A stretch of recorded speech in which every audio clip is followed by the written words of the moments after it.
Hello, everyone. It's Shane Kanto, your Wasteland reviewer, and welcome to the Development Hell Podcast, the movie club. And just a guest to give you all an update. Basically, this is going to be the Development Hell Podcast each month. We're going to be sticking to one episode, and the five of us, hopefully every month, can stick around and chat about a movie. And hail Satan! Oh God. Not my favorite words. Oh God. So if you're wondering why I said that, give him context, please. Yeah. Save us. Yeah, the subscriber count starts going down. they probably looked at the name of the video that certainly says Rosemary's Baby. And if you don't get the reference, you should watch it. And if I spoiled something for you, this is a really old movie. So sorry. And just to give you a heads up, we will be spoiling this because we do every month that we do this. So, and yes, there's Satanists in it. And yes, they all say very ecstatically that phrase a lot by the end of the movie. But we got Alex, we got Vinnie, we got Jim, we got Matt. And who are we taking to Applebee's tonight? Does Rosemary make the cut? Does Satan make the cut? Matt doesn't think so. Matt, where does Satan have to wait? Yeah, he's got to wait outside, guys. He's not too great historically. Like there you go. He's the literal worst. There you go. But the real question is, who's worse, Satan or the people who worship him? It's probably the people who worship him that are the real problem. Rosemary's husband, who sells her out to the people that worship Satan so he could get acting gigs. Right. Dude, I hated that guy. He was such the way that he was cowering or didn't want to. I don't know how to put it, but it was he sure was cowering. Did he get cucked, but then also I have a lot of feelings about that guy. I don't like him. He's a two-faced bastard. Well, so I chose this movie for two reasons. One, I had never seen Rosemary's Baby before. And when Once Upon a Time in Hollywood came out, they reference it in that movie. And before I saw Once Upon a Time in Hollywood, I actually saw the trailer for this movie. And this trailer is freaking scary and eerie. And so I really wanted to see it. And I knew you guys, it's October, it's Halloween month, so we should choose a scary movie. And I've probably said it on the show before, how devil shit scares the shit out of me. Devil shit, ghosts, and, conjuring up freaking spirits, all that stuff scares the crap out of me. So I chose this and I said, you know what, screw it. I'll challenge myself, see what happens. So those are the reasons I chose it. I have to be honest, I didn't find the movie scary the way a lot of your typical devil movies are, movies like The Conjuring, even movies like Paranormal Activity. Those movies really get under my skin. This was just disturbing, it kind of in the way that I found Hitchcock's The Birds disturbing. I didn't find it scary. I wasn't shaking in my boots, but I just thought it was really disturbing what they did to this poor woman. I'll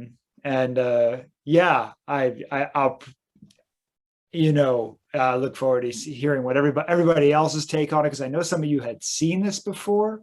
So to see what you think the second time around, I was definitely disturbed by it, but not it was more of a passive sort of a dampened sort of fear. It wasn't an alive sort of fear, if that makes sense. Yeah, this is if you say horror film in 2021, most people think jump scares and creepy things that are coming out after you. This is just 2 hours and 17 minutes of just foreboding and some really disturbing upper high society New Yorkers. And basically, I think before we go around asking everybody else's opinion, I do have to say I had a lot of fun watching this with my fiance Jess, and the realization when I got to point out, that scene that probably is the most terrifying thing in this movie that they completely spoofed in This Is the End, when Jonah Hill is just like, wait, this isn't a dream. This is really happening. Because I hadn't seen Rosemary's Baby when I saw that for the first time. And then I watched Rosemary's Baby. I'm like, oh my God, that's where that's from. So anybody who's seen that, and a lot of probably younger people have probably seen This Is the End versus Rosemary's Baby, that came from somewhere. And it is very disturbing, actually, in context of the actual movie. But anyway, Vinnie, with the book report. Got my book right here. And wow. and actually, I you know what? Actually, Ira Levin wrote a sequel called Son of Rosemary. But anyway, it's called The Omen. So yeah, what was that? Nothing. Oh, go ahead. No, you know what's interesting is that Mia Farrow plays the nanny in the remake of The Omen. Oh. Does she really? Mm-hmm. Well, so, but like she's really like one of the only good things about the remake. There you go. That's why we don't talk about it.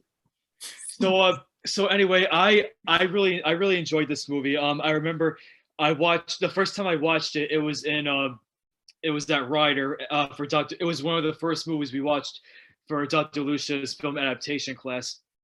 And the week before we watched it, I was going home that weekend, so I figured, I'll bring the book with me. And so I started reading it on the ride home, and I was done with it. by the end of the weekend, because like it's just such a propulsive read, and it's just such a creepy story. And this is probably one of the only film adaptations I've seen where the screenplay, it really does stick to like the events and the essence of the story. So like, I mean, except for a couple little changes here and there, the movie it's pretty much exactly like the book. But that's not a complaint, because I know things have to be changed for like adaptations here and there, but it is nice to get really a definitive adaptation of a book. And I'll go into more stuff later, but of just obviously Mia Farrow, great in the lead role. Roman Polanski's direction really gets to the core of like the paranoia of the story, and it's probably one of the best horror novels and one of the best horror movies of the last 50 years or so. So yeah, I'll talk more about it later. Wait, when did Rosemary's Baby come out? 67, 68. The movie so it has been a little more than 50 years. Yeah, the movie came out in 2021. Yeah. No. So yeah, so my mistake. It's been a little over 50 years, but yeah, the movie came out in 66, and then the book was the book was published in 67. So I think the movie was 68 then. They're like, I read this hot best-selling novel and just like, we're gonna make a movie. The movie takes place in 66. That's where I was getting mixed up. Oh, okay. There we go. How about you, Jim? What were your thoughts on the film? I gotta agree with what you guys have said so far. I thought it was very psychologically unsettling in a way that Hitchcock was, but also like I was reminded of certain other horror stories, like The Shining, for example. There's this old man who like you think is going to be able to help out. He's this wise old dude, who seems to pull in some kind of good energy from elsewhere, and it kind of gives you hope that he's going to help out, and then they axe him before the end of the story. This time not literally though. Since we already no axes. Since we already gave the disclaimer right for spoilers, I'm really glad, Shane, because this would be a really hard discussion. Like to do this without spoilers would be really impossible, right?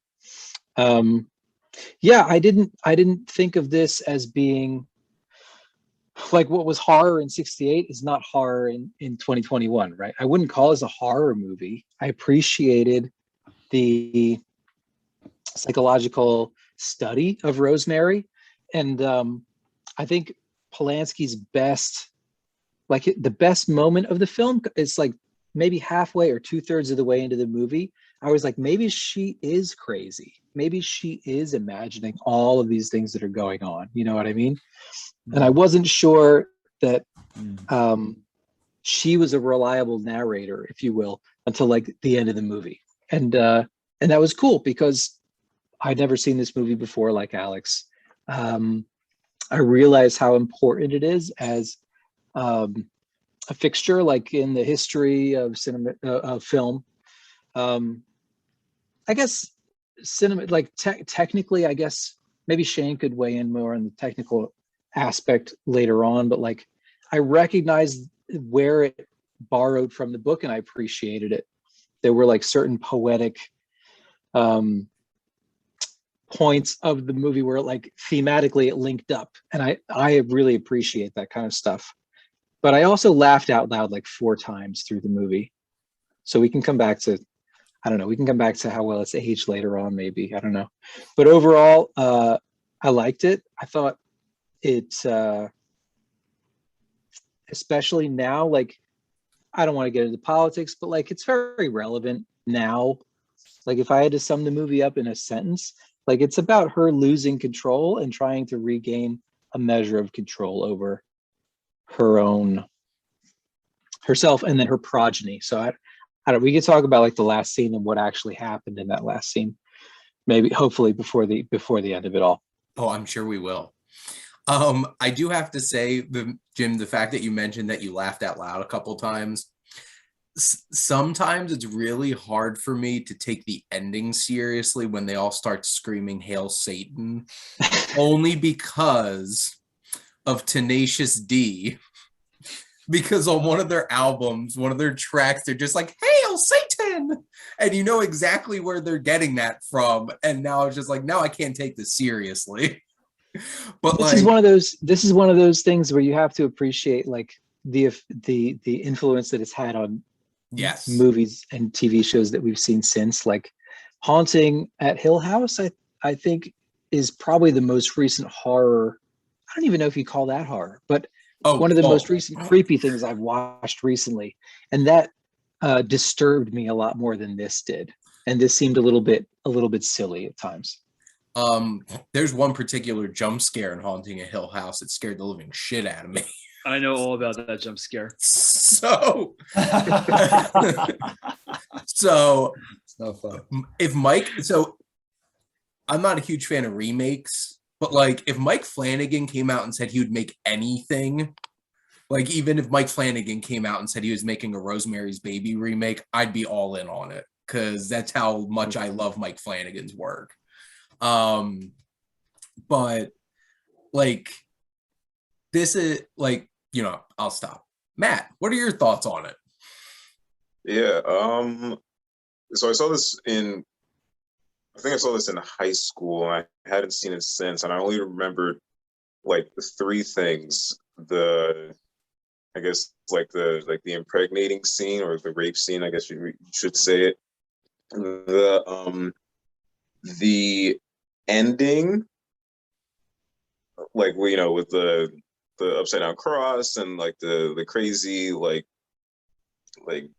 weird black robe kind of like bassinet whatever thing, and then also for the fact that like everybody that's around her, like everyone, like literally everyone in the building, like is like BSing her the entire time. So, and that's the only thing I really remembered. So when I watched the movie this time, I was trying, like in my head, I was kind of like rewatching like something like The Sixth Sense, where you're trying to remember, okay, so where are like tiny moments where I could have guessed that something was up. So that was kind of interesting.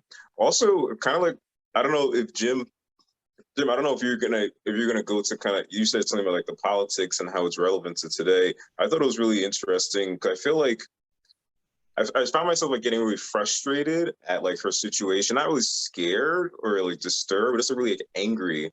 Like, damn it, listen to her. Like, why are you guys doing that? And then, so it reminded me of this class I took in college called Race, Class, and Gender.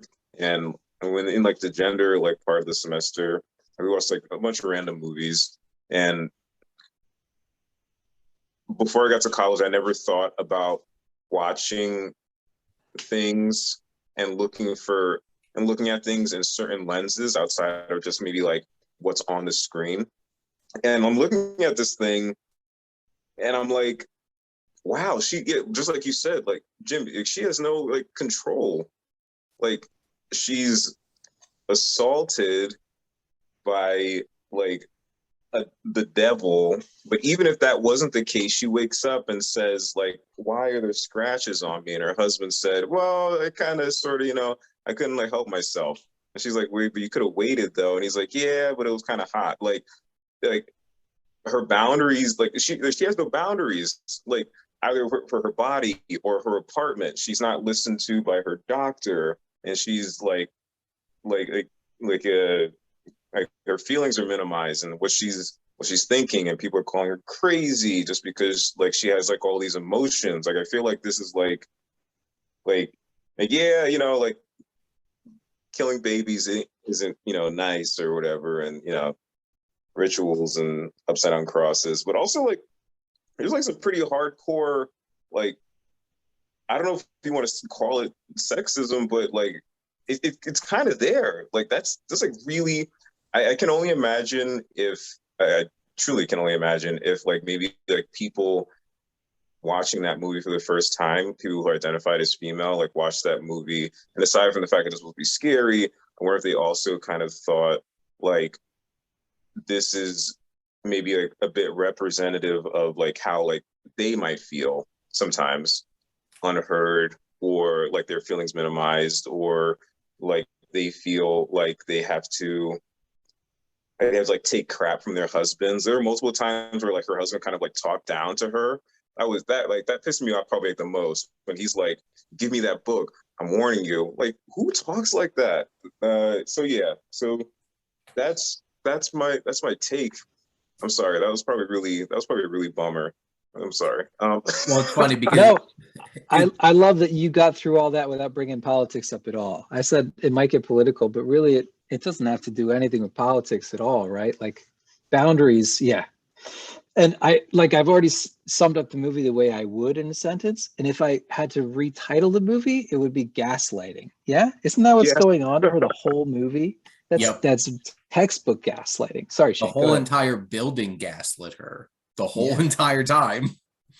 And it's funny because at the end of the movie, Jess is like, and none of her neighbors heard any of these weird chantings. I'm like, the whole building's in on it. They're all a bunch of Satan worshipers. But the thing is, it's like, because I've seen this was probably my 4th or 5th time. I'm trying to remember which. And honestly, watching it this time, the most disturbing thing was like, you would think the scene where she's getting raped and you see these giant clawed hands like all over her, but it is indeed the scene when she wakes up and her husband's just like, oh, I promise I'll trim them later. And like, obviously he knows that he wasn't the one who did that, but he seems so comfortable playing it off that he took advantage of his wife, who is completely out of it, and left all those scratches all over her. And that seems so disturbing because it's just like bad touch in so many ways. It's just that kind of idea is very relevant today, because especially in that situation, like, so if you take out the fact that something actually supernatural is going on. And if you do just look at it from a lens of like, this was just like quote unquote normal occurrences, like his wife did not consent to that. She was passed out and he left scratches all over her and was basically admitting that. And I appreciated the comment earlier about him cowering, because there's definitely moments where some of the men in this cult were taking charge and you can see him just standing in the background like he's ashamed, and he should be, but like even in like the ending, he's kind of like, he's not with everybody else, he's in kind of like in the hallway, like looking down at his shoes. Yeah, because he's not a believer. He just did all this so he could become a successful actor. Also, he got cuckolded by Satan. There you go. Like in the ending scene, like what you were saying about how he like cowers, and he's like not with everyone. Like when Roman says he has his father's eyes, and then Rosemary says, "What are you talking about? Guy's eyes are normal." And then you see Guy, and he's like in the background, and he's just like he's like that. Yep. And like Cassavetes played that character perfectly, because you just hate him. And like he was a really talented actor, he's a really talented director. Like, and it was so interesting. I remember watching this for the first time and being like, it's Franco from like The Dirty Dozen, because like I watched that a lot when I was younger. And like him, like, because I didn't know who Jim Cassavetes was at that, John Cassavetes, different person. But like I didn't know who he was at that point, and like he's such a talented actor. And obviously Mia Farrow does such a great job in this film. And there's a lot to be said about Roman Polanski. And just focusing on specifically his directing at this point is like he creates an atmosphere here that is, it's just dread a lot of the time. And this was his first American movie, right? I think so, because like he had this, and then what, like 6 years later had Chinatown. He didn't do anything. But I'm just thinking of like the movies that I've actually seen. But then I'm trying to think. Did he? And then when was Repulsion? Was that? I don't know. I haven't seen that. I think I've only seen 4 of his films, and they are this, Chinatown, Macbeth, and The Pianist. So those are the only films that I've seen of his, I'm pretty sure. Just a side note, like guys, watch Repulsion. It's really good. Well, we know what Vinny's gonna pick next. So there you go. But there, like, this obviously is a different kind of horror, and there's not a whole lot of directors out there that will make stuff like this anymore, because like what most people want, like mainstream audiences, what out of horror is jump scares and stuff like that, which, God, they're like 99% of the time terrible. But the thing is, it's like this really builds that tension throughout the whole entire film and makes you question what's going on, and what is really going on is potentially extremely disturbing. And trying to think about, like, obviously they put it out there, they show that whole entire sequence with the giant clawed hands and everything, and it's just like, how much, like, did that actually happen or not? But the thing is, I also appreciate the incredible use of Scrabble to do some great detective work, which is very interesting, because his name's what, Roman Cassavet? Mm-hmm. Oh, so like Roman Polanski and Cassavetes. Yeah. Which, right, if that was his actual name from the book, that is the weirdest coincidence. It is. That is the weirdest coincidence It's weird. I think in any movie ever. Holy I but- think it's appropriate given like the play on words with Rosemary and the garden and Gardenia and the doctor's name. What's the doctor's name? Saperstein. Saperstein. He's literally so here. Okay, so all of the old people in the cabal, right? They're literally sapping the strength of the young people. That's kind of and of the baby. But then that was the twist for me. I kind of figured out that they were using the young people. I thought they were just kind of sapping the strength of the young people to keep themselves alive. I didn't realize the Antichrist was involved, which is funny because it's the title of the movie, right? But like, that's kind of appropriate that Roman Castevet, was that it? Yep. Roman, what was his father's name? Adrian Mercado. Mercado, that's right. Mercado. I don't know. I think all that the plays on words are kind of appropriate considering like the title of the movie and her name and the gardens and all the herbage and the tincture that she had to drink every morning. I feel like it kind of tied it all together, you know? And obviously if you have a lot of that kind of knowledge and that background, it just adds that much more interesting as things start playing out that way. And I think as you get up to that final moment, which I think we could all argue who is indeed the worst in this movie. And there's a lot of people in the running, especially that horrible woman with the glasses that was going to give that baby shaken baby syndrome. That, which I don't know if I should care because it's Satan's spawn, but like she was just the worst. And that whole last scene is so interesting with all the dynamics of all the characters coming to a head in that moment. And then of course, like the last thing with like Rosemary going up to her baby and being like, it is my baby. And it's so bold not to show that baby. Mm-hmm. Yeah. The amount of restraint Polanski showed not showing that baby is like, it takes a lot to be like, you know what? Everybody, this whole entire movie wants to see this child, and you're just going to be like, no, thank you. Goodbye. Have a good night. And cue creepy music. The yeah. And just like, no, that was the creepiest thing. Creepy music. Yeah. Well, then another creepy thing about that scene is that amazing reaction shot from Rosemary, like when she first sees the baby, and her eyes become like saucers, like she's just terrified at what she's seeing. Yeah. What's wrong with its eyes?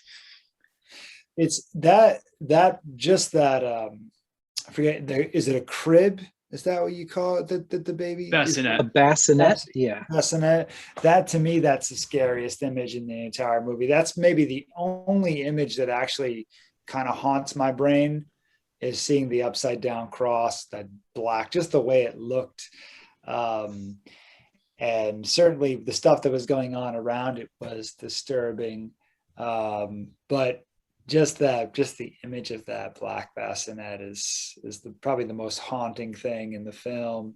And the saddest thing is that she's trapped as much as she's ever been, you know, but she still has the instinctual instinct to love her child.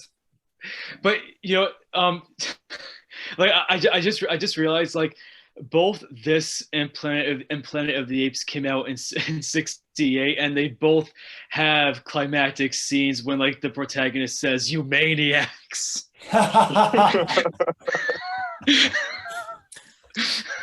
I don't know if Mia Farrow goes quite as hard as Charlton Heston, but like it still works really, really well, because there's no like, "You maniacs." I was about to say I need an know. impression immediately. Huh? She did was say that? I need an impression immediately.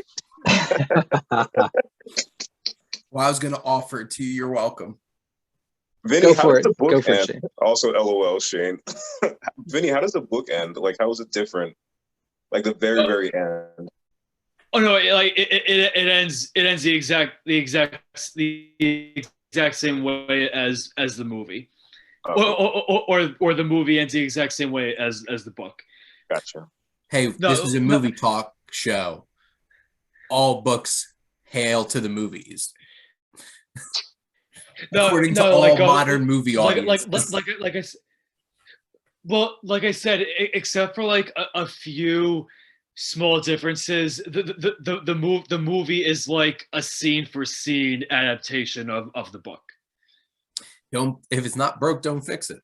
No, because if this is how the book is, something great was going on there. Mm-hmm.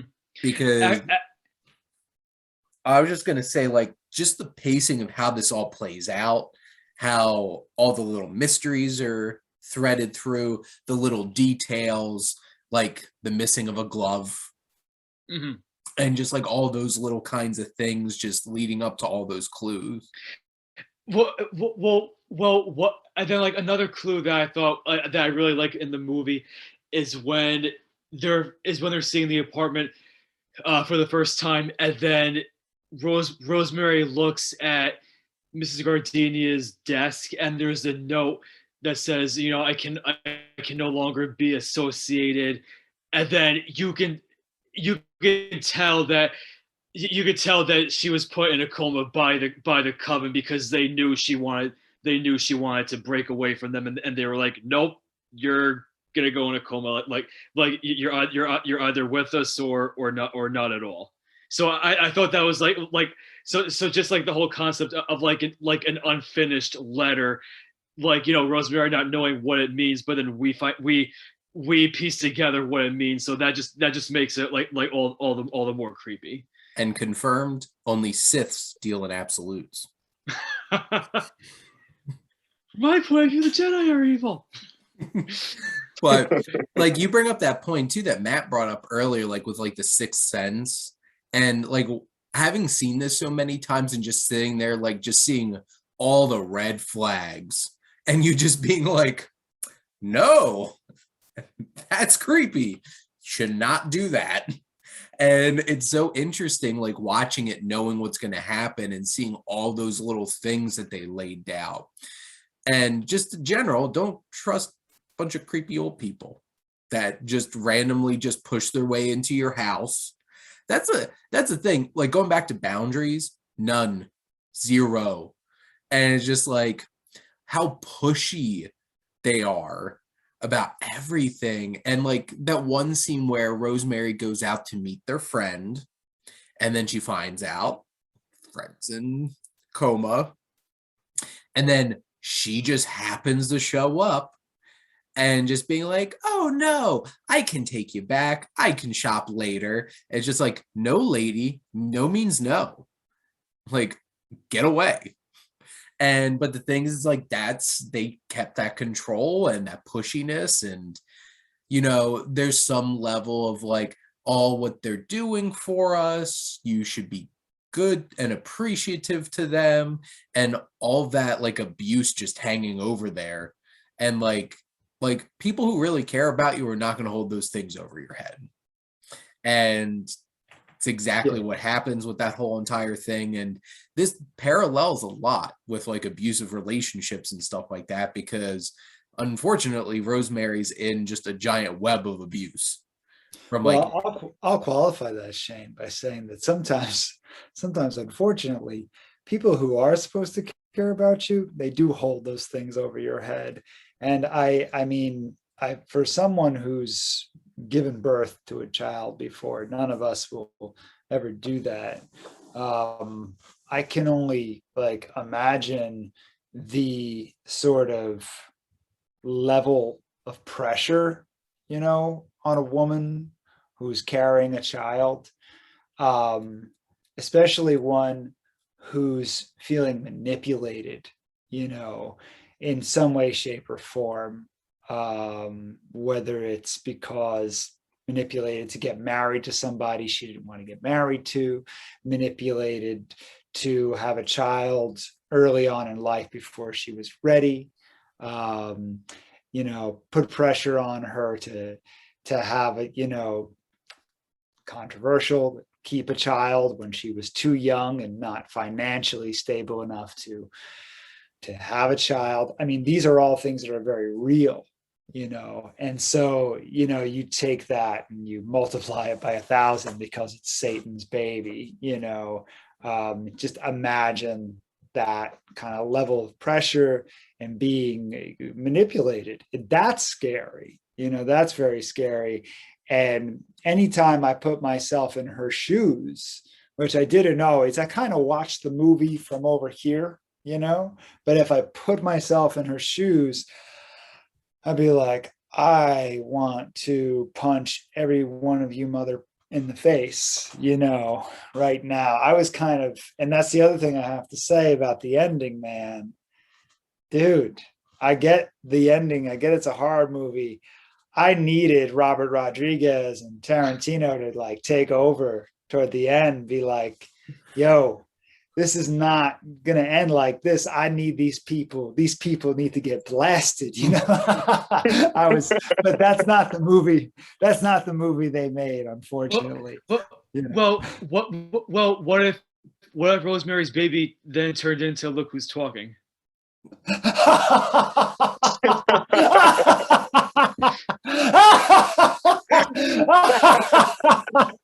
That was really funny. So then Bruce Willis is the baby. Isn't it John Travolta? But wait, what about John Travolta was the dad? But actually, so then John Travolta's Satan? No, but actually, what about Baby Geniuses? Baby Geniuses. That was more for the young folks. Is that like Baby Einstein, or is that different? It's with the talking babies. And talking babies movie. It's like Rugrats. It's not. It's not worth getting it. That movie's not worth getting into. I'm sorry. I even brought it up. Neither is the sequel to this movie. Shane, you had what now? No, I had seen Baby Geniuses, so I knew exactly what Vinnie was talking about, just for the record. So, but we need to cut the tension because they sure didn't at the end of this movie. Because this just Roman Polanski took us off that cliff. Well, you know what? I want to talk about the framing for a little bit, because one thing that I really liked that this movie did was how like certain conversations would either take place off screen or like just about out of frame, because you have that one scene where Minnie says, "Oh, I'll go and call Dr. Saperstein and make an appointment for you," and then like you have the point of view shot of her. You have Rosemary's point of view shot of Minnie in the bedroom making a phone call, and like you can like kind of see her but not really, and you can make out part of what she's saying, but not completely. And like I remember watching I was watching a few clips from Rosemary's Baby on YouTube like several years ago, and then this documentary showed up. It was like a making of documentary for the movie, and one of the guys they were interviewing said that I think during a preview screening for the movie, on the scene when Minnie is talking to Dr. Saperstein and you can't like quite see her, the audience actually kind of like shifted their bodies to try and get a better look at her like during that scene. You're really sucked into a movie when it gets you like that. But and then like there are two other instances, like one where when I'm trying to think. Uh, when was when Guy and Rosemary are having dinner, and then Minnie brings over the chocolate mousse, but like the camera stays on Rosemary as she at the dinner table while you hear Guy at the door talking to Minnie, but you don't know what they're saying. Mm-hmm. That's like really like economic, right? Because then it's kind of like you don't have to cut between like the conversation in the doorway, like multiple things are happening like in the same shot. So that's actually really cool. Like, so I didn't even think about that, Vinny. I really like that. I wonder if they kind of like they like plan that out, and it's like, oh wait, well, let's not film everything. Why don't we just like cram things happening instead of going like meanwhile, and then something else gets cut, and then you go back to the original thing. That's cool. I didn't think about that. Well, and then just one more example is when hold on a second. Yeah, and then just one more example is a scene when they when Guy and Rosemary go to the Cassavetes to have dinner, and as Rosemary and Minnie are washing the dishes, like she looks into the living room, you can't see Guy and Roman talking, but you can see the cigar smoke. You can see the cigar smoke drifting into the frame, and you can't hear their discussion, but a conversation is going on, and you're wondering what are they talking about? Why is what they're talking about so secretive? Because everything's a secret in this movie. Good horror movies, like as long as you like care and try. I feel like this is like a really good example. I mean, for me, I wouldn't necessarily buy the DVD because it's a little bit, just a tiny bit too slow for me. But like I couldn't see myself watching this like every year or something like that. But I do like this movie as a good example of you can cram a lot of like filmmakery stuff, like weird angles or kind of like just dialogue that has like random hints that you kind of need to remember. Like it's a smart movie. It's like a really smart. It was almost like they wanted to make a drama, but then they added like all the horror elements later or something like that. Like they I don't know. They did a really good job. I think that's really cool. I feel like if someone were to tell me that like all horror movies like are brainless, like I feel like this would be like a really good example of like the opposite of that.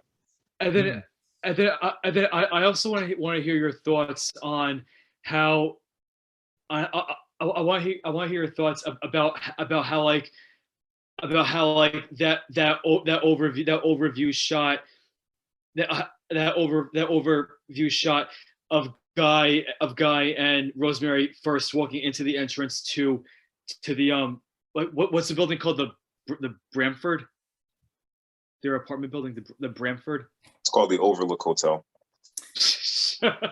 Might as well have been.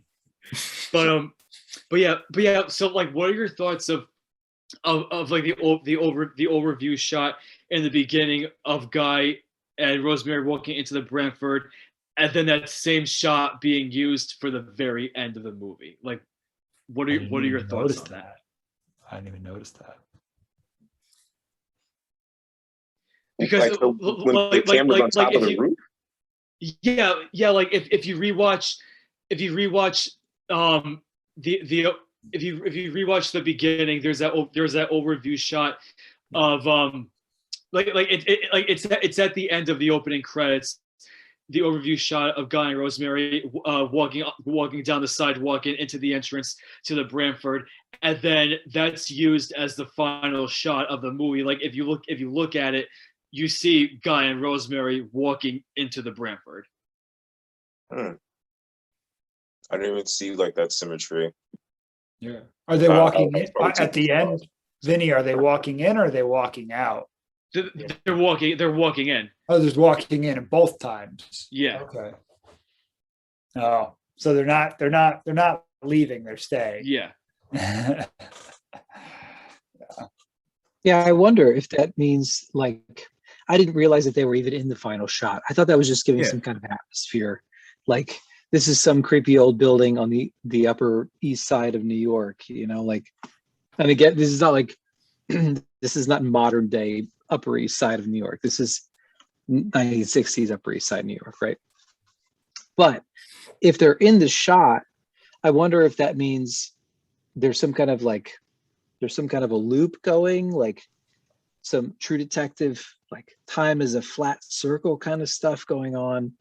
Nice. Or if she decided to stay, you know, meaning she's decided to stay with him so that she could have access to her son, which I would like to talk more about. But Vinny, go ahead. I would want to hear you finish your thought. No, I was just gonna say, maybe it's meant to show that Guy and Rosemary are just continuing with their lives, and maybe it's like maybe they just took it. Maybe it's just a day where like they leave the baby in the care of the Cassavetes, and they're just going about their lives, just they're having a social life and everything, and maybe it's them returning to their baby after having a day to themselves. I don't know. It's just a thought. Like yeah, that's a big question I had just them continuing with their lives.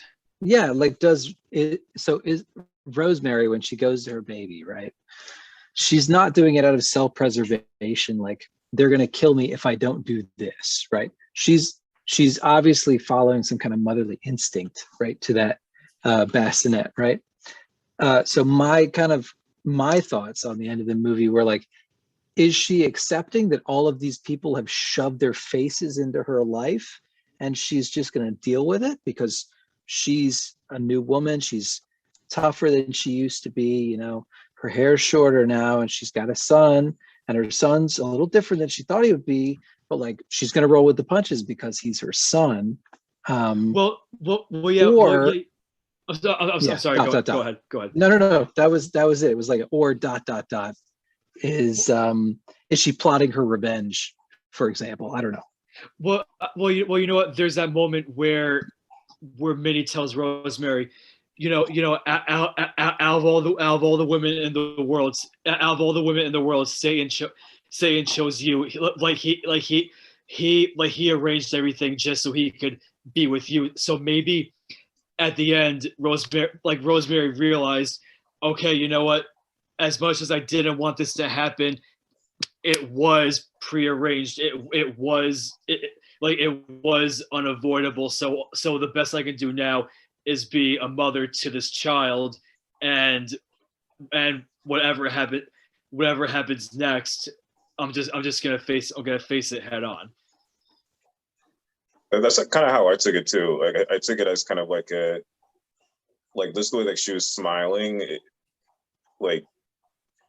it almost seemed like she was she was like defeated, like she knew that she wasn't going anywhere, and if that goes back to like how I felt, and I guess that I kind of like started feeling that way when I started getting pissed off at the other characters in the movie, and then I started seeing everything in terms of kind of like on all sides she's being like oppressed. So like the way that I took the ending as like it's like the final nail in the coffin of like you're not like you didn't make it out, so you kind of have to like this is your new life now, which really sucks because you have to imagine that like other people like that back then and now too definitely, but like back then probably kind of like had that same thing where it's like now you're tied to these people, like not only you weren't just married to like a weirdo, but now you're like you have a kid with this, like with him / like them, like you're married to it. That's incredibly disturbing. Like yeah, like just like the real world parallel of how someone could also take that in terms of like now now I have a kid with like whatever the hell, like now I'm just kind of like super glued to this situation. Like what is she gonna do, like take her kid and like run away with the kid, like, because she can't really do that because he's a spawn of Satan. Like he can't, like she can't go. She's not going anywhere. I don't know. That's how I kind of sort of took the ending. Also, when you rewatch the movie, Shane, I don't know how you felt about this, but did you feel like even extra creeped out by the fact that like almost every single thing that the husband character says, like even when he's like, no, like I don't want that old couple to come over, like all of that was like BS too. Like for the entire like 2/3 of like the first 2/3 of the movie, every single thing that the husband is saying, even when he's kind of like trying to play it off or like, oh yeah, no, I'm on your side, or like they're annoying, or yeah, why don't we do this? Like all of that was like BS. Like wasn't that extra creepy for you? Well, he's an actor, isn't he? Also And that's well, and like I wasn't kidding. Well, because like Matt, you're like, and Satan's like the worst. And then I think it was Alex brought up like, or the people that worship Satan, or like, or the person that isn't a real believer, but plays along with a bunch of Satanists to bring about the spawn of Satan just for their own personal gain. Like it's one of the sickest things about this film is like Guy plays along this whole entire time just so that he could get acting gigs and be successful in his career. And he lies to his wife.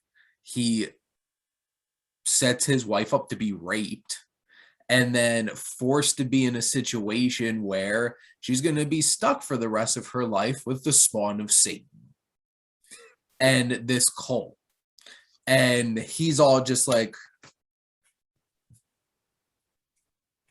he could very well be like, what have I done? But like, you're just like, they're cowering, just like I don't want to confront what I did. And that's Right, really like, what it felt like the whole entire time. If there's something worse than selling your own soul to Satan, it's selling your firstborn child's soul to Satan, right? damn. And your wife. Yeah. Like you're selling your family off so that you could be an actor. And it's like, it's just, that character is just horrible. And like Cassavetes plays it off so perfectly, but it's like almost too well, because it's just like, I just want to jump through the screen and punch right in the face. And did he hang out with you at Perkins? Oh, does he get an invite? Now I'm just sitting here thinking about all the old people at Perkins and then wondering if Perkins has been a cabal this whole entire time. I'm kidding. Pancakes for Satan. Pancakes for Satan. Satan is free on Sundays. Do you think Perkins is going to sponsor this video? I'm pretty sure Perkins is bankrupt, Matt. They're closing a lot. They're closing a lot of locations, man. If we mention Perkins, if we mention Perkins enough times, I'm sure Perkins will sponsor this video. Perkins. How hasn't Applebee's sponsored our videos yet? We mention them every single video. They're not desperate. People are worthy to go to Applebee's with us. So there we go. But you have to be worthy to go to Perkins. Just bring all your shame and your low self-esteem and your Satanists. Actually, Satan, Applebee's, Garden of Eden, Apple. All right, I like Applebee's. Like, you can say that about Denny's. You can say that about, like, what else do I like? You can't say that about IHOP. You can say that about Wendy's. Like, Satan loves Wendy's. He does not. I'm down with Applebee's. I can't be down with Applebee's and then also be down with Satan. I can't accept that as a packaged thing. Like, we already talked about it, Vinny. He's not allowed inside. He has to sit outside. He's out in the parking lot. He's not allowed to come in with us. Well, we basically have to rescue Rosemary and like get her some food that isn't like a steak that she cooked on each side for 2 seconds. Dude, that was the most horrifying thing in this whole movie. Yes. Salmonella or whatever the hell. Like, He was craving like the raw meat, right? That got me extra hard this time around. And I'm just like, I just see her pick up that meat. I'm like, because I remember exactly what she does with it. I'm like, there's 1, 2 seconds, 1, 2 seconds, and they're just gonna eat it. And it's like, don't eat it. But and oh my god, and some of the hot, like, there's just, this movie is just such an on point parallel for like abusive relationships and stuff like that, because like when she gets to her friends and they're like, you've been in pain for how long? Since November. And it's just like, she's been in pain for 2 months, but yet everybody around her told her it's fine. And like all of those little details and stuff like that is so messed up and disturbing, because like there are people that do that to actual people. Oh, yeah. Like Guy. Like that's a thing. And like, and the doctor, you know, I mean, a doctor telling you it's normal. well, And the other doctor selling her out, that hit me pretty hard. That's one of the most devastating. Dr. Hill. Yeah, Dr. Hill. That's one of the most devastating scenes in the movie, because you think, oh my God, maybe she could get help. And then when he opens the door and Saperstein and Guy walk in, and Guy's standing off in the back, like, like all like, I'm ashamed of what I'm doing, but are you? Just that was like the most, like, you just drop, like your heart drops out, and it's just like, this poor girl's never gonna get out of this. This woman is trapped. And I think that's the moment for me where I really realized she wasn't getting out of this situation, because their reach goes everywhere. also, like, if somebody goes to a doctor's office and the doctor like hears them saying like paranoid ravings and kind of like why would you send them home? I don't know, like that also like frustrated me just like in general, because like just like why would you do that? And then also like I need to do that like at work sometimes, or to tell people like, hey, like you're not safe enough to go home, you have to go like to the ER. Like I don't know, like there's like nobody good in this movie. Like everyone and only good people like die. Like her friend like gets killed. Like you don't send a sick person home. Like, what kind of doctor are you? That doesn't make any sense. Also, if your doctor says I don't give you don't need pills, that doctor's weird. Right. What? Right. Actually, 1966, man, 1966. I don't know. Actually, Shane, what you were saying before about how their reach goes everywhere. You know, it's like again, like going back to the scene when Guy and Rosemary have dinner at the Castavet's apartment, and then Roman is like, you name a place, I've been there. Yep. And it's just like planting seeds everywhere, and all those Satan spawns. Well, that's why I doubted that Satan chose her. Like, it was just a matter of convenience that she showed up next door, right? Like, it's not like there was some greater power pulling all these strings. It was just that she was some young woman who happened to move in, right? Well, I guess because like dealing with like Christianity and faith and fate, is there a dark fate that pulls in the opposite direction of your faith and religion and stuff like that? Because it's like, is it like the tug of war of God and Satan playing with all us humans and stuff like that. Did Satan like influence that to pull her into his web and like?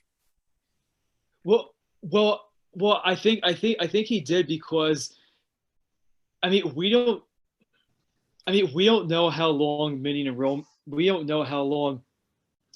and Roman have been searching for someone. So like, so they were probably just taking like any woman they could find and bring her into this circle to see if Satan would accept her.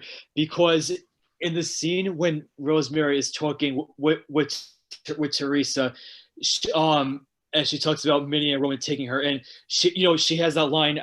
She says something like, at first I thought they wanted me for some kind of sex thing, and really what they did. They surely did. And then Satan reject. What I'm thinking is, Satan rejected her, and then so Minnie and Roman were like, they probably thought, okay, then all right, we don't need her anymore. Let's like put our combined forces together and have her killed, since we don't need her anymore. Which is really messed up. And also, I don't know why this made me think of it, like, what happened in that situation? Did they have her like all set up and like Satan comes in and is just like, nah, not feeling it? And like, I don't know. Oh, excuse me, sorry. That made me laugh. That was meant to, I promise. Like, okay. But seriously though, like seeing you go, wait a second, maybe I shouldn't laugh at that. Oh shit. But like, what if she were pregnant and she chose to jump off the building? That's what I thought. Yeah. Oh, that's cool. Sad, but cool. Cool story wise. Yeah. No, I feel you. Yeah. No, that's the same thing. That's what I just thought right now. I figured she had killed herself.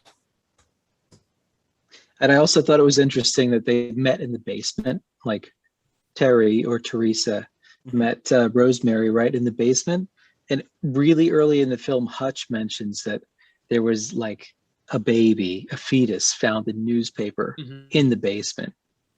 So that set a really dark tone for me early on that I thought they kind of ruined, because they could have made it this movie way darker. Like, let's be honest, this movie could have been far, far darker than it was. But like, as I said, I laughed a few times. So obviously I wasn't overly disturbed by it. Well, I think for 1968, this was probably real dark.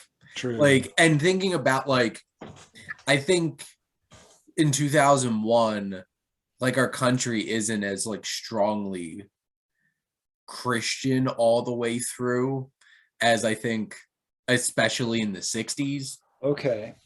Wow. Because like, if you're thinking about that, like, I guess it depends on like, this is obviously the tail end of the 60s, and this is supposed to be like, this is like the sprouting of like counterculture and stuff like that. Right. But like, I think to the regular American family, oh my God, there's Satanists in this.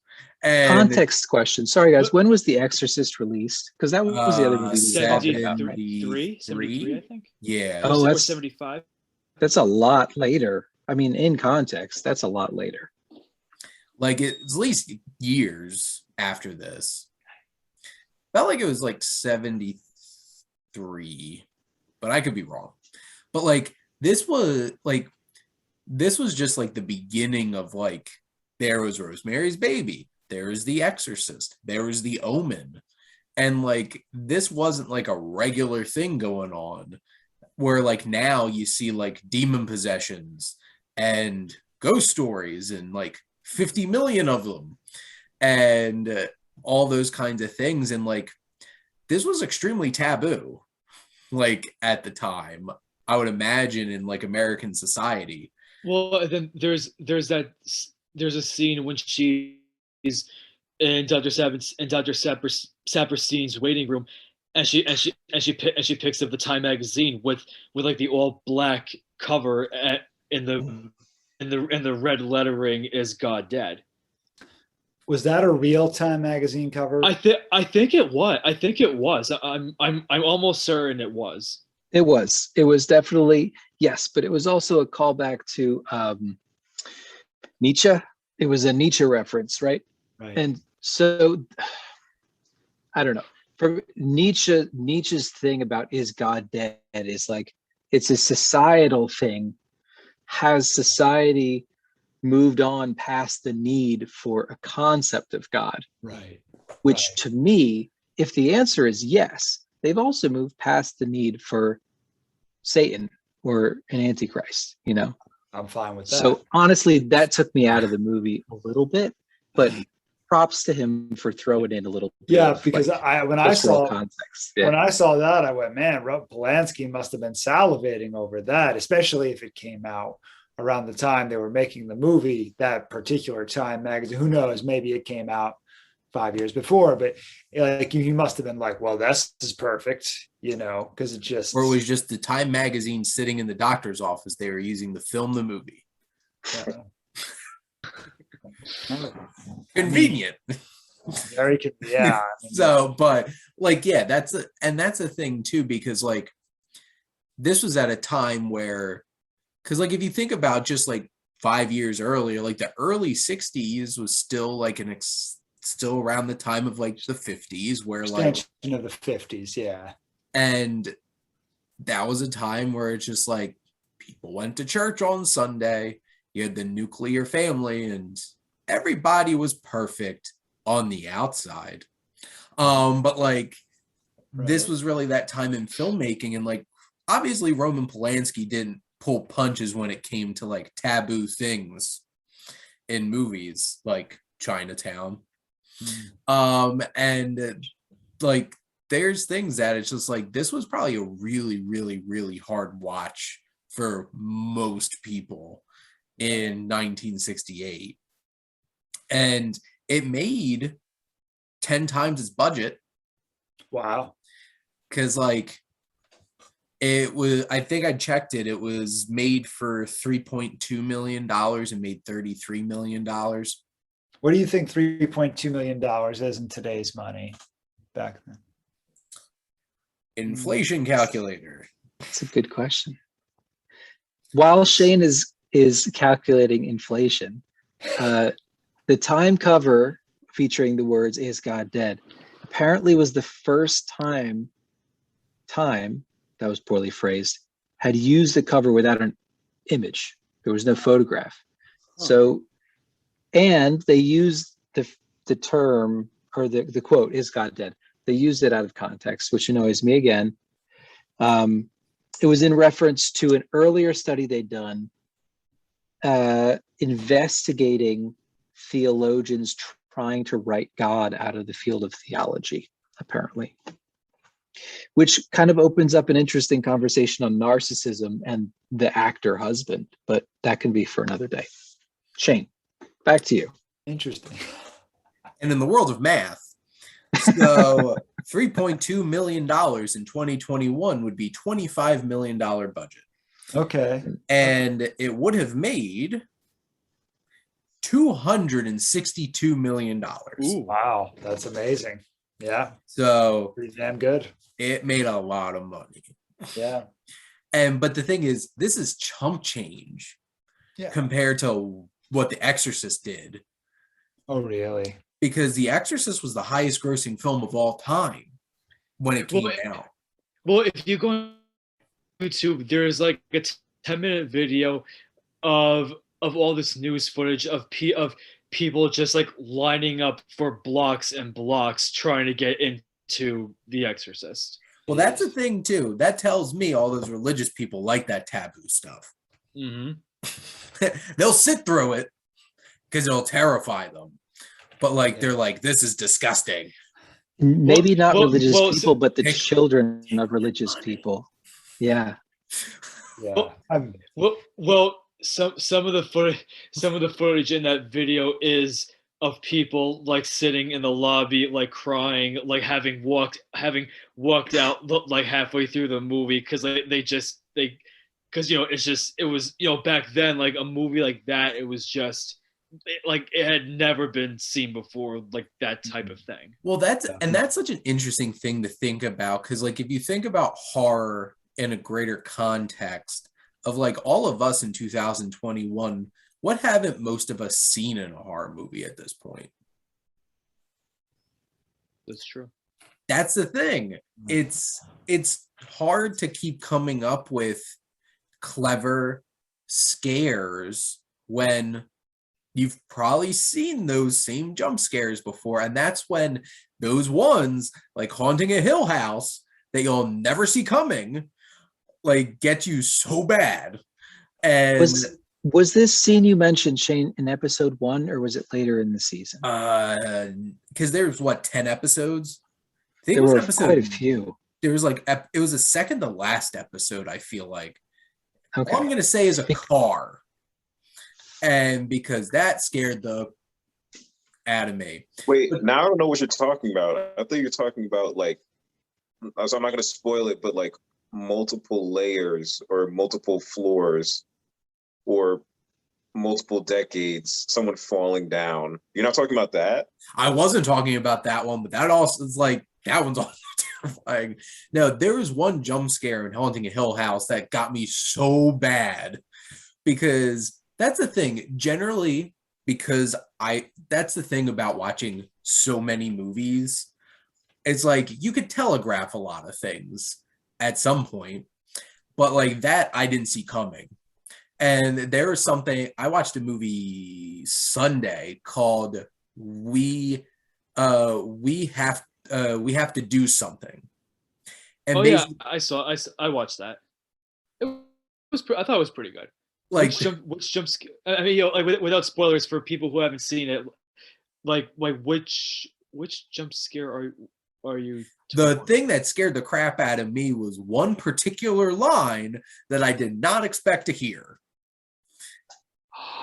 Okay, I know which one. Yeah, I know which one you're talking about. Yep. And like most of the movie, I'm like, okay, this is interesting and creepy, but like that happened, and I'm always like, what? And at that point, I spent the whole entire day on my couch because I had my COVID booster, and I'm just like, I couldn't get up off the couch. And basically, by that point, this is like 8:00 at night. That just like did me in. But you know, it's so interesting because like we talked about how Rosemary's Baby doesn't feel like a horror movie because the genre has evolved to, for better, for worse, things where it's just like very large, obnoxious sound. And that's supposed to be scary. And at this point, it's just annoying to me. It's just like, here's a perfect example of a great jump scare that used no artificial sound. Blood Test from The Thing. Mm-hmm. That whole entire scene plays out with no artificial sound. Mm-hmm. And when that moment happens, because they did have a score for it originally, and they didn't use it. Right. Because it was better that way. Yeah. But the thing is, like, I can't say much about it because by the time, I'm hoping to post this tomorrow.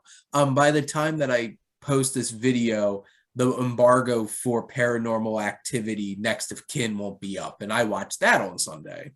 How was it? Or you probably I can't say anything. All I'm going to say is just has tons of auditory jump scares where it's just like, let's make really loud noises when something's going to jump out at you. And that annoys the hell out of me because it's like, you don't need to do that. Just let the thing jump out at you. However, I will say a great recent example of a jump scare that did use sound in an effective way was that jump scare in The Night House. That movie scared the crap out of me. Yeah. Just from start to finish. So I was not to go off on even more of a tangent, but I was alone in the theater watching that movie, and there was a couple moments where I'm just like, I'm like, I couldn't take it. There's a couple of times I'm like, nope. And the worst thing in the world, watching a horror movie, is being the only one in a theater and it's dark and you're just looking around. You know, if you see anything, they're not actually there, and then it freaks you out even more because you know you're the only one in this theater. But anyway, the point I'm trying to get at is like, I feel like I wish there was more things like Rosemary's Baby. And like, I'm trying to think of what might be the closest thing of like, you know, something like Hereditary is a drama for 2/3 of it. And it's emotionally devastating for 2/3 of it. And then by the time you're emotionally devastated, then it's like, now are you really ready to play? And you're like, nope, I can't defend myself anymore. I am done. And then it just destroys you because you can't, because it worked that drama and that tension for all that time and then got weird. And most films don't do that. Like, you have to have a quota of like, you need this many scares every 5.7 minutes. Mm-hmm. And like a lot of films, like thinking about Rosemary's Baby, there's only one scene in it that's like horrifying and disturbing from like a traditional horror standpoint. And on some level, and I'm sure if this is the first time you're watching it and you don't know the context of the movie, that you're like, did that really happen? But by the end of the movie, you obviously know that it did. But the thing is, it's like, you don't know that, and the film wears you down. And then in hindsight, you're just like thinking about all the things that have happened throughout this whole entire movie, and you're just like, oh no.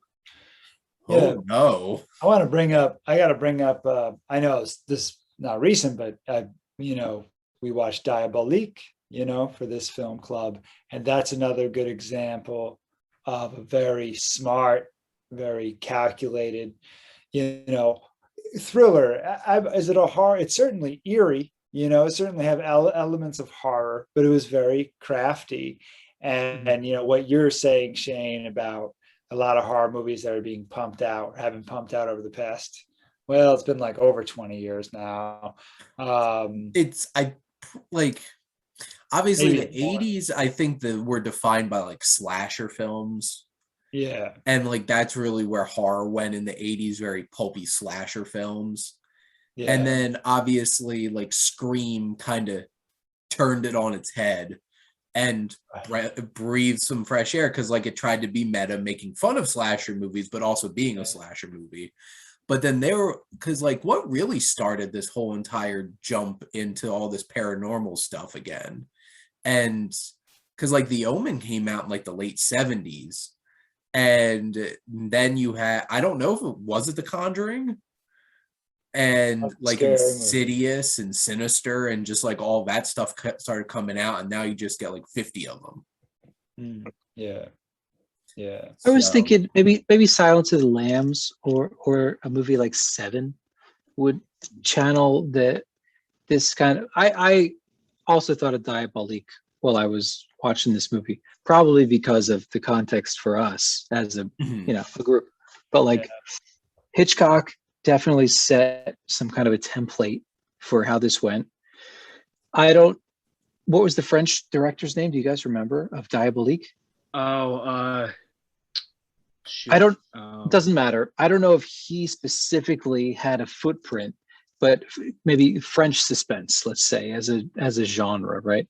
So horror didn't really exist at the time, but like there have been some movies in relatively recent history that have tried to go the suspense route to disturb the viewer more than just shock them, which is like, when you say horror these days, like you say, the jump scares and or just the sheer like volume of physical violence is meant to shock you. you know.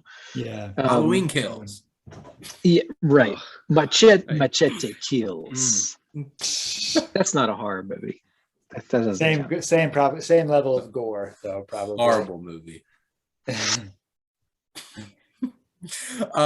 But that is the thing, because it's like it's either a slasher flick and people are just set up to get cut down, or you have stuff like what Eli Roth started with, like, and what Saw did with Hostel and Saw and torture porn. That stuff is just like gore crazy. Yeah. But and honestly, this is kind of why I appreciate A24 a lot, because you're going to go through one of those movies and you're not going to expect anything that's going to happen. Lamb. Did you just say Lamb? Yep. Yes. And that's a perfect example of a movie that I sat through and I'm like, this did not go how I expected. But in a good way. Because even Lamb doesn't really become a horror movie until the last 15 minutes or so. But I mean, still up until then, there is an underlying tension to things, but it doesn't really come to a head until closer to the end of the movie. But that's that's what I liked about it. And honestly, the movie was mostly about dealing with loss and family and stuff like that. And sometimes you might have a child that has a lamb head. I'd rather have a child with a lamb head than have a baby Satan. When Dad comes home, I don't know. But I'm gonna leave it at that. But the thing is, it's obviously we could keep having this bigger conversation about horror films, but I think we touched on what we were trying to get across, that they don't make a lot of movies like this anymore. And I think it's just a different expectation. And to be honest, because I grew up thinking my brother was a huge horror fan. And I realize now he's just a huge slasher fan, because I've suggested Midsommar and Suspiria to him. It didn't go well. But the thing is, it's you have those different kinds of expectations on you have people that are I love horror movies, and then you show them something that doesn't just have a bunch of jump scares, and you're just this is boring. But those are different expectations.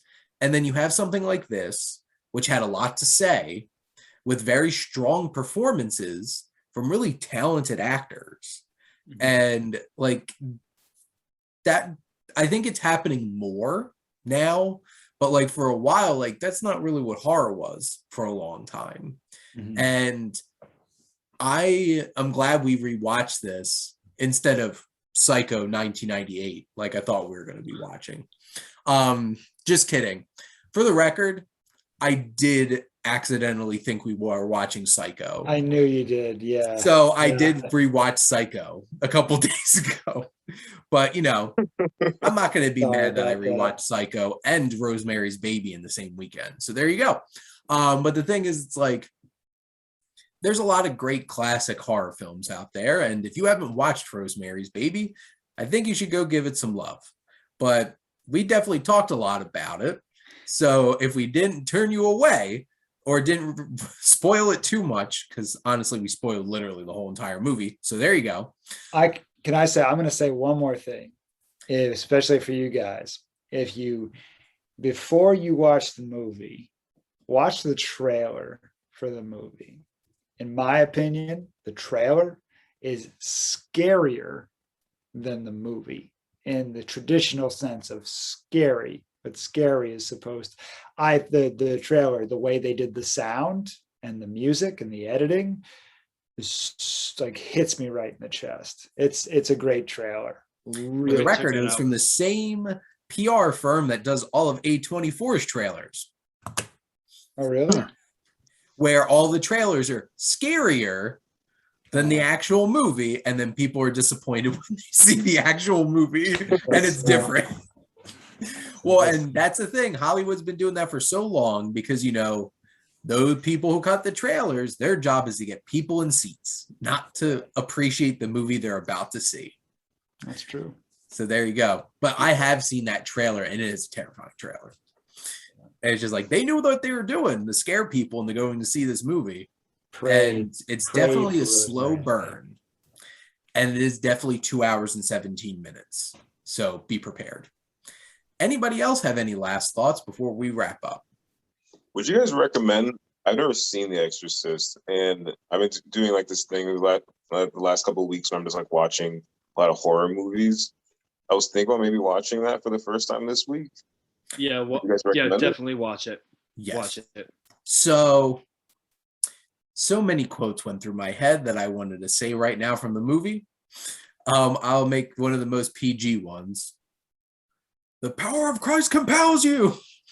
So basically, you know how Jonah Hill had that scene and This Is the End. Well, the exorcism of Jonah Hill is basically just The Exorcist. So there you go. Just lampooning all the great horror films out there. But yeah, so The Exorcist that's another smart and deep and very well acted movie.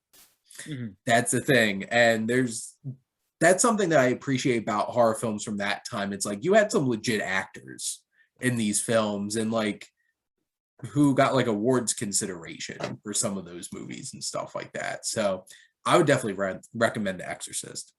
That will not be my pick for next month though, but I'll say that in a second. Any other thoughts? All right. I'm good. So that's a wrap here on Development Hell Podcast with the Movie Club this month for October. So next month for November, it's my pick, and I'm picking They Live. So as long as it's on Peacock, and we could all watch it because I'm the only person in the world that owns a subscription to Peacock. So there we go. And we're going to have some campy fun time next time because this is a very different change of pace from Rosemary's Baby. But Alex, Vinnie, Jim, and Matt, and from Shane, thank all of you out there for always supporting the Development Hell Podcast.